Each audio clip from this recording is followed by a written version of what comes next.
Assalamualaikum warahmatullahi wabarakatuh. Berjumpa kembali dengan saya dalam mata kuliah Teori-Teori Uqubat Wa'afu. Dalam pertemuan kita yang ketiga kali ini, kita akan membahas mengenai pemaafan ya. Pemaafan dalam hukum pidana Islam itu seperti apa? Jadi pemaafan ataupun pertaubatan ya, itu tidak bisa menghapuskan hudud kecuali di dalam khilafah ya. Kemudian selanjutnya adalah hak Allah ataupun hak adami. Jadi ada dua hak yang memang itu dilanggar di dalam seorang melakukan tindakan pidana. Selanjutnya pendapat ulama mengenai pemaafan itu sangat beragam. Pertama misalnya Imam Hambali berpendapat bahwa taubat itu dapat menggugurkan hudud dengan cara selama kasus pidana tersebut belum diserahkan kepada hakim dan tersangka menggantikan kerugian akibat kejahatannya. Yang kedua, menurut Ibnu Abidin bahwa sanksi hudud tidak berlaku terhadap orang-orang yang telah bertaubat selama tindak pidana belum ditangani di pengadilan. Jadi ketika seorang melakukan suatu kejahatan, kemudian memang perlu sampai ke pengadilan, terus kemudian dia bertaubat, maka sudah gugur, sudah dia tidak mendapatkan hukuman lagi. Imam Ahmad berpendapat berbeda, bahwasanya taubat dapat menggugurkan hudud tanpa syarat. Jadi dengan kata lain, seorang yang melakukan tindakan pidana ya sudah bisa gugur ketika sudah bertaubat. Jadi semacam kita melakukan dosa gitu, dosa kepada Allah Subhanahu Wa Taala, misalnya dosa apa? Kita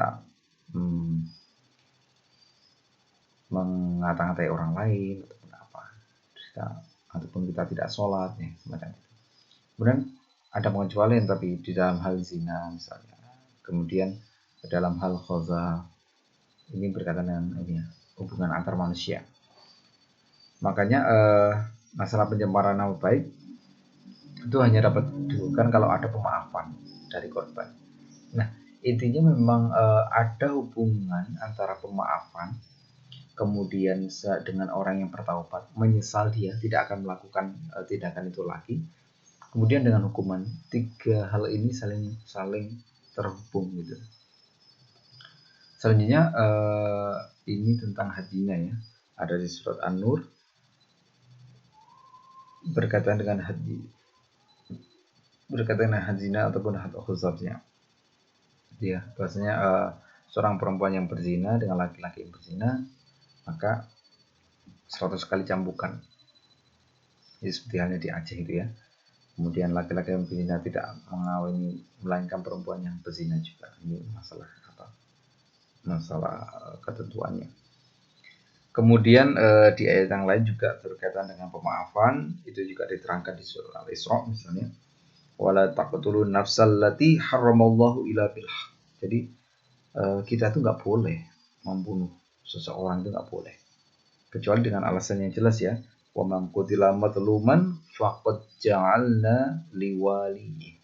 Itu kecuali dengan alasan. Jadi sesuatu hal itu, jadi dalam hukum itu ada pengecualian gitu ya. Makanya di dalam agama diterangkan mengenai ini. Nah, tetapi ketika kita membunuh memang dengan alasan yang ataupun dengan tujuan yang zalim gitu ya, memang kita ingin melakukan kejahatan, maka itu berbeda lagi gitu. Itu berbeda lagi ketentuannya. Yaitu apa? Sultanun fala yushrif fil qatl. Jadi dengan keputusan dengan apa? Innahu kana mansura. Jadi akhirnya ketika itu benar-benar dia melakukan di luar alasan yang dibenarkan, maka dia harus mendapatkan hukumannya. Ya kecuali nanti ada pemaafan di dalamnya. Kemudian dijelaskan juga di surat Al-Baqarah, ya ayyuhalladzina amanu kutiba alaikumul qissasu fil qatl. Jadi pelaksanaan kisos ini bagi orang yang dibunuh ataupun orang yang merdeka atau hamba saya ataupun wanita,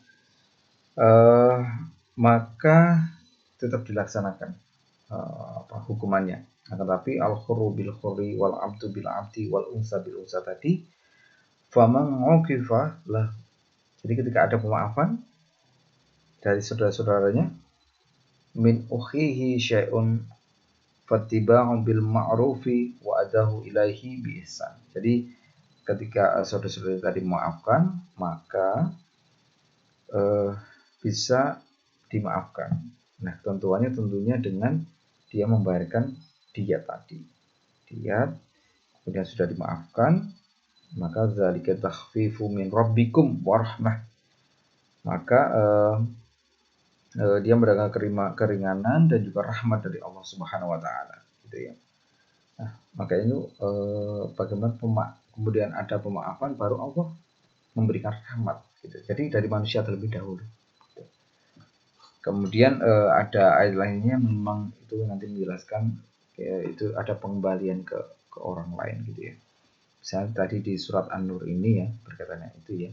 Az-zaniyatu waz-zani fajlidu kulla wahidin minhuma mi'ata jaldah. Jadi ini berkaitan dengan perempuan yang berzina tadi sampai walatakhudkum bihima ra'fatun fi dinillahi in kuntum tu'minuna billahi wal yaumil akhir. Wal yashhad adbahuma qa'ifatun minal mu'minin. Jadi ini dalam bentuk persaksiannya pun juga harus jelas. Benar-benar harus clear pembuktiannya baru bisa diputuskan dia benar-benar berzina. Kalau enggak jangan sampai gitu ya. Jangan sampai terjadi kesalahan, ini malah menimbulkan mafsadat gitu. Menimbulkan fitnah dan lain-lain gitu. Jangan sampai semacam itu. Makanya salah satu keunggulan dari hukum pidana Islam adalah ketelitian, kemudian pembuktiannya juga harus sangat jelas gitu. Harus sangat jelas. Selanjutnya adalah cangkupannya adalah yang pertama adalah taubat, itu mengukurkan label fasik ya. Itu. Jadi mengukurkan had juga kemudiannya. Menurut Imam Abu Hanifah itu berpendapat istinaknya itu jatuh pada jumlah yang itu disampaikan pada susunan kalimat lain kepada jumlahnya. Ini berkaitan dengan kaidahnya. Kemudian pengecualian yang lainnya adalah ini kita melihat dari ini ya, kata sambungnya. Jadi ini ketika kita melihat kajian ayatnya. Kajian ayatnya berkaitan misalnya ada jumlah jumlah dicampurnya tadi 100 gitu. Kita mengkaji dari segi ayat jumlahnya itu tadi. Kemudian nanti ada pengecualian yang lainnya yang menurut pendapat misalnya pendapat Imam Ghazali gitu ya. Kemudian Murtadho ini juga. Kemudian ada satu pemaafannya yang bersifat adami, kemudian yang berkaitan dengan hak Allah. Jadi yang ada dua ya, berkaitan dengan ini adalah berkaitan dengan hudud dan qisasnya. Berkaitan dengan hak adami tentunya harus ada pelaksanaan dari hukumannya itu walaupun ada pemaafan gitu. Kecuali ada beberapa ketentuan-ketentuannya. Kemudian pemaafan dalam kejahatan ataupun jenazah, idapah pembegalan gitu ya. Ini juga diterangkan di sini bahwasanya seseorang yang memang melakukan suatu kejahatan itu innamal jazaa'ul ladina yuharibullaha wa rasulah. Jadi orang-orang jadi sesungguhnya ada pembalasan ya bagi orang yang memang memerangi Allah dan Rasulnya. Ataupun wa yas'adu fil ardi fasad, jadi ataupun melakukan kerusakan di muka bumi ini. Hukumannya apa? Ayyuqattalu aw yusallabu aw tuqatta'a aydihim. Jadi dibunuh ataupun disalib. Ini lagi-lagi kita melihat dari segi ini ya, budaya yang diambil sebelum hukum pidana Islam itu diterapkan gitu. Jadi yang menginspirasi hukum pidana Islam akan semacam itu. Min khalafin aw yunfau minal ard. Jadi ini yang berkaitan dengan apa yang ada di bumi juga. Zalika lahum khizyun fid dunya wa lahum fil akhirati adzabun azim. Jadi berkaitan dengan pertobatan itu dengan persiksaan, kecuali ada pengecualian di sini yaitu orang-orang yang bertaubat. Makanya ini dijadikan dasar untuk itu. Tapi kita juga harus melihat lagi di surat Al-Maidah ayat 38. wasariqatu faqta'u aydiyahuma jaza. Jadi laki-laki yang mencuri dan perempuan yang mencuri, maka kita harus memotong kedua tangan mereka. Gitu. Bima kasaba nakalam minallah wallahu azizul hakim. Jadi sebenarnya pembalasan bahasanya dilakukan semacam ini ya. Kemudian ada sebenarnya yang ingin disampaikan ada konsekuensi dari tindakannya itu. Gitu. Dan disampaikan di sini adalah apa? Wallahu azizun hakim. Allah itu maha bijaksana. Gitu. Jadi melihat sesuatu hal tidak pantas dihukumi dengan sesuai perbuatannya, harus melihat dengan lebih gamblang apa yang sebenarnya terjadi gitu. Soalnya adalah kita harus menjaga hudud terhadap orang muslim. Nah, itu jadi sebenarnya memaafkan itu jauh lebih bagus ya daripada kita menghukum gitu. Selanjutnya adalah pemaafan dalam penerapan hukum pidana Islam. Menurut Hanafiyah dan Malikiyah adalah pengampunan ini dapat menggugurkan hukuman kisos secara cuma-cuma, jadi tanpa membayar diat. Jika pengampunan diisyaratkan dengan adanya penyaran diat dari pihak tersangka, maka pengampunan tersebut disebut islah suluh, bukan al-afu ya. Kemudian menurut Syafi'iyah ataupun Hanabilah, pengampunan adalah mencabut hak kisos secara cuma-cuma ataupun dengan membayar diat. Pembayaran diat bisa secara langsung ataupun dicicil, itu boleh. Kalau korban pembunuhan dalam hal ini wali diberikan otoritas penuh untuk memilih salah satu dari keduanya. Tidak peduli korban sendirilah ataupun tidak. Kemudian ketentuan pemaafan tercapainya maksud syariah atau terlindungnya hak korban dan keadilan kepastian hukum. Teori formalnya adalah berupa masyarakat antara interaksi keseluruhan manusia yang dapat dijelaskan, kemudian berkaitan dengan karakter paradigmatik, yaitu untuk menciptakan agenda keseluruhan untuk praktek teoritisnya pada masa depan terhadap klaim paradigma berlawanan. Kemudian dengan berkaitan dengan karakter fondasionalnya adalah mencoba untuk mengidentifikasi seperangkat prinsip tunggalnya yang merupakan landasan puncak dari kehidupan yang kemudian disebut dengan grand theory. Ini berkaitan dengan bahwasannya teori-teori yang berkaitan dengan pemaafan ini lebih kepada sesuatu hal yang memang menyeluruh, yang kita mengambil dari hal yang lebih besar. Pemaafan ini kan sebenarnya memang konsep yang ditawarkan di dalam hukum pidana Islam ataupun di dalam hukum pidana. Gitu. Sehingga ada teori substantif, yaitu teori yang kurang inklusif ya. Dalam artian di sini adalah secara keseluruhan dalam bidang khusus tentang pekerjaan, dominasi politik, dan kemudian pada hal-hal yang lainnya. Jadi disebut dengan bidang teorinya. Gitu. Jadi lebih khusus. Kemudian ada teori positivistiknya, ini berkaitan dengan hubungan empiris antara variabel dengan menunjukkan variabel lainnya berkaitan dengan ini. Ini ketika kita ingin melakukan penelitian berkaitan dengan pemaafan dalam hukum pidana Islam. Jadi ada yang besar, ada yang model khusus, kemudian ada yang operasional teorinya, atau lebih menghubungkan pada sejarahnya dan lain-lain. Kemudian konsep pemaafannya pertama adalah yang harus kita tekankan, yang pertama itu adalah hak, hukuman itu adalah hak. Kemudian pemaafan itu sebuah yang disarankan. Kemudian yang ketiga adalah keluarga korban. Kewajiban hukuman dan ulil amri itu juga berkaitan. Hikmah pemaafan hukuman dalam pidana Islam bersifat spiritual, rohani ya. Yang kedua adalah hukuman dalam pidana Islam bersifat tegas dan konsisten. Kemudian sanksi dalam hukum pidana Islam bersifat ya wajar atau muwajjirah di dunia dan jawabnya buat menghapus dosa di akhirat. Kemudian hukuman dalam hukum pidana Islam bersifat ini juga sama. Kemudian seorang hakim memiliki independensi tinggi, yaitu vonisnya dijatuhkan dan tidak bisa dibatalkan kecuali jika vonis itu menyalahi syariat gitu ya. Kemudian pertaubatan dan pengampunan dalam hukum pidana Islam telah tidak dimaksudkan untuk melindungi pelaku kejahatan, tidak, sama sekali tidak. Bahkan ini malah memberikan rasa keadilan. Jadi pertaubatan ataupun pengampunan dalam kisos hudud meski diatur agar tidak menjadi peluang bagi pelaku kejahatan untuk dia kebal terhadap kejahatan. Seperti halnya banyak terjadi kasus semacam itu ya. Kemudian Al-Quran sendiri memberikan cara untuk melindungi hak korban, yaitu dengan memberikan kompensasi diat baik berupa uang maupun sesuaikan permintaan dengan korban. Namun pihak korban juga dilarang untuk melampaui batas ataupun misalnya memeras gitu ya.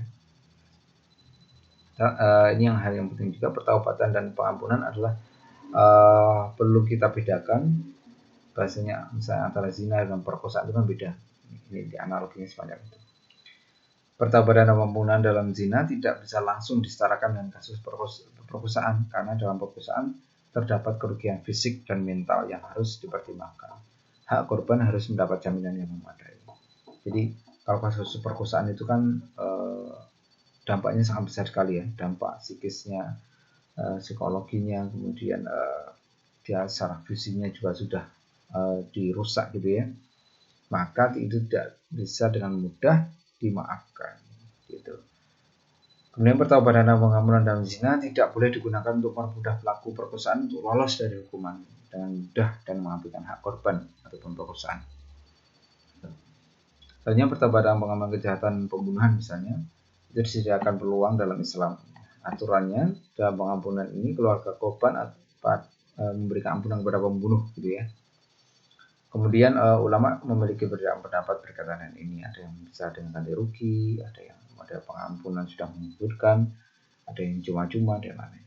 Dan perbedaan pendapat di atas berkaitan dengan pengampunan itu mencabut hak kisos secara cuma-cuma, ada yang berdiat dan lain-lain. Ini perbedaannya. Sarannya apa? Sarannya dalam pengampunan ada dua, yaitu memberikan pemberi maaf dan ataupun pengampunan, yaitu orang yang sudah berakal. Ini salah satunya. Ataupun cakap secara hukum. Yang kedua adalah pengampunan datang dari orang yang berhak, gitu ya. Harus orang yang berhak memberikan ampunan, karena pengampunan merupakan pembatalan ataupun penghapusan hak. Maka tentu saja bisa melakukan pembatalan orang yang paling berhak juga. Gitu. Menurut jumhur ulama, memberikan pengampunan adalah hak dari ahli waris, laki-laki maupun perempuan. Sebenarnya tujuannya apa sih adanya pemaafan ini? Yaitu memberikan dukungan moral pada keluarga korban agar perkara pidana yang ditangani selama ini diselesaikan dengan damai. Gitu. Sebenarnya itu. Jadi hukuman itu bukan salah satunya jalan gitu ya. Kemudian pengampunan dapat mengugurkan hukuman, tentunya ini kita harus melihat pada tujuan-tujuan utamanya, yaitu maqasid syariahnya gitu. Jadi menjaga terbelahnya kehidupan, nyawa, jiwa, kemudian harta juga dan lain-lain. Ini harus kita perhatikan berdasarkan pemaparan di atas. Orang yang dihukum misalnya 500 tahun, bukan 500 tahun ini, bukan 500 tahun ini, 50 tahun misalnya, melakukan pembunuhan, hakikatnya adalah dikso juga, itu bisa. Jadi ini semacam istihad juga. Kemudian kalau kita lihat dari berbagai macam hal yang berkaitan dengan perkara-perkara hudud misalnya, bahwasannya hukuman-hukuman memang ada peluang-peluang pemaafan. Di dalam perzinahan kita juga bisa melihat alasan-alasan terjadinya perzinahan. Karena zina itu dipandang dengan berbagai macam hal gitu ya. Ada yang dipandang dalam segi tujuan syariatnya, yaitu terpeliharanya keturunan manusia. Kemudian bisa dipandang dalam segi yang lebih besarnya, yaitu pembunuhan. Kemudian bisa dilihat dalam segi hal yang lainnya, yaitu dampaknya, dalam segi dampaknya juga bisa. Kemudian di kasus-kasus yang lainnya yang berkaitan dengan perbuatan tindak pidana, memang tidak semuanya kemudian bisa dimaafkan gitu ya. Nanti ada ketentuan-ketentuan tertentu sehingga seseorang itu bisa dimaafkan gitu. Pada jarimah-jarimah yang memang besar gitu ya, misalnya berkaitan dengan jarimah hirobah gitu, hirobah tadi, maka hukumannya bisa lebih besar karena melihat dampaknya yang begitu besar. Kemudian dalam tindak pidana yang lainnya, pemaafan memang ditekankan di sini ya, ketika itu memang masih dalam ruang lingkup tindakan yang bisa ditolerir gitu, ataupun tidak melakukan kerusakan yang begitu besar gitu.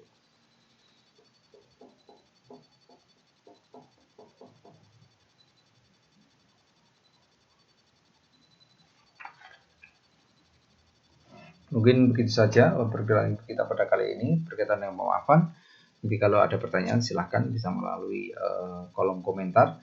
Kalau nanti berkaitan dengan teman-teman belajar ini harus pelajari, karena nanti akan saya tanya juga dan harus ada buktinya teman-teman sudah mempelajari. Wassalamualaikum warahmatullahi wabarakatuh.